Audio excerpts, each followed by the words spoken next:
Nabi SAW dengarkan hadisnya, nanti akan terjadi peperangan antara kalian dengan Bani Ahmar. Bani Ahmar ini orang Nasrani, orang-orang Romawi, gitu kan. Zaman Nabi itu dikatakan Bani Ahmar, orang-orang Nasrani, khusus Nasrani saja.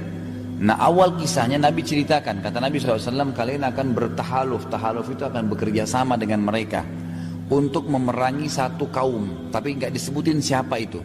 Apakah itu komunis, apakah itu, pokoknya ada satu kaum yang kita sama Nasrani ini bersatu seluruh dunia nih ceritanya nih. Ini belum terjadi kan gitu.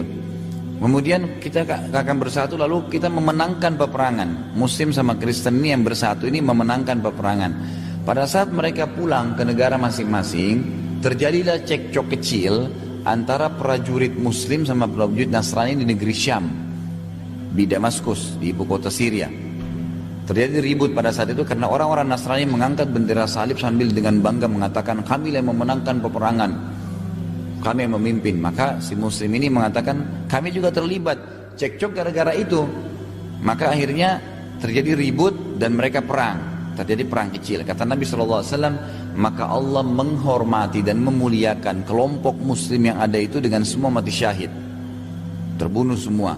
Lalu di hari kedua ada segelintir umat Islam lagi yang bersatu, lalu Allah hormatin dan muliakan lagi dengan mati syahid, terkalahkan.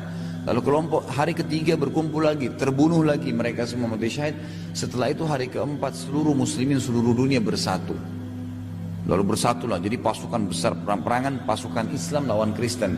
Sekarang itu orang-orang di gereja tahu itu.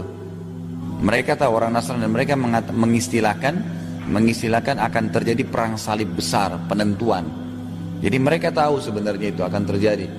Itu memang ada disebutkan di dalam, sebenarnya dalam Injil itu mungkin ada tersebutkan gitu kan, bahwasanya akan terjadi nanti malhamah kubra, peperangan besar-besaran antara kaum muslimin dengan orang-orang Nasrani.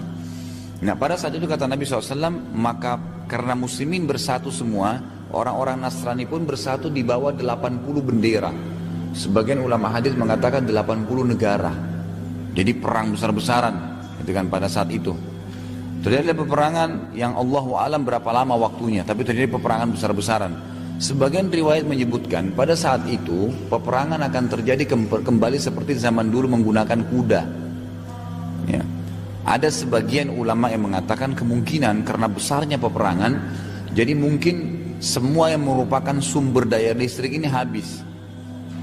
Jadi orang tidak lagi pakai mobil, nggak ada pakai pesawat, nggak ada bensin, gitu kan? Kembali seperti zaman dulu. Orang berperang itu kembali seperti zaman dulu. Ya, intinya itu yang terjadi. Allahu alam kita sampai atau tidak, tapi yang jelas itu akan terjadi nanti. Kata Nabi SAW, mereka akan menunggangi kuda-kuda, gitu kan. Lalu kalian akan memenangkan peperangan sampai kalian menembus Rum. Nah, Rum ini sebagian besar ulama hadis mengatakan adalah Vatikan, ya, pusatnya kekuatan Nasara gitu. Nanti kalian akan menembus Rum, ya, kata Nabi SAW, kalian akan memenangkan. Pada saat itu iblis ketakutan, karena dengan menangnya muslimin berarti nanti pendapat yang mengatakan Tuhan punya anak, Allah punya anak, itu kan iblis yang sebarin. Itu akan hilang, maka dia menjelma jadi manusia, lalu masuk di tengah-tengah muslimin dan dia teriak, wahai muslimin, seakan-akan dia bagian dari orang Islam gitu. Mungkin mengikuti pakaiannya dan segala, wahai muslimin, Dajjal sudah keluar di antara kalian, di rumah-rumah kalian. Nah, pada saat dia ucapkan Dajjal, kata Nabi SAW, pada saat itu pasukan mujahidin tahu benar ini sudah dekat masanya Dajjal keluar.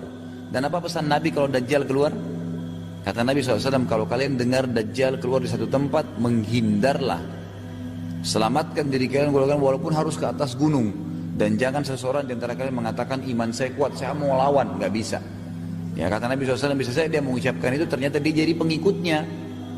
Dia jadi pengikutnya tidak bisa, gitu kan? Dajjal banyak, nanti kita akan sebutkan beberapa hadisnya, karena masuk tanda-tanda hari kiamat besar.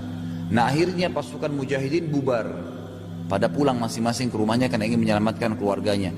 Ternyata pada saat mereka pulang ke keluarganya tidak ada Dajjal, belum keluar. Nah, kata Nabi SAW, pada saat itulah Dajjal keluar. Jadi terakhir tanda-tanda kiamat kecil itu. Lalu Dajjal keluar, tanda-tanda